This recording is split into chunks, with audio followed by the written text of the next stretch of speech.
Hello, traders. FX Pip Collector here. Today is Thursday, April 10th, and this is my analysis for the Aussie US dollar. If you haven't done so yet, definitely do check out my free Discord channel, which is linked over here in the corner of the video, and take a look at my website, fxpipcollector.com.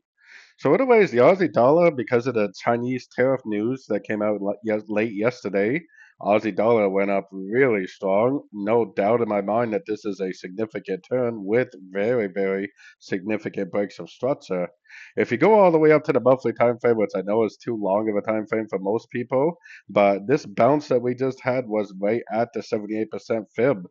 Very, very nice bounce. We could be starting a three-way pattern for wave Y, which would possibly bring the Aussie all the way up to maybe the 0.82, 0.84 area over the next couple of years. So that's a really high time frame outlook, but it is very important to keep an eye on. Now, I definitely would be recommending longs after these breaks of structure, but I also don't think you should be chasing it. I don't think I would try to go long right now, even though it could just keep on drifting up.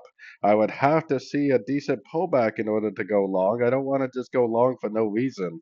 So I would definitely be recommending longs. I would definitely want to see some sort of a pullback before I went long.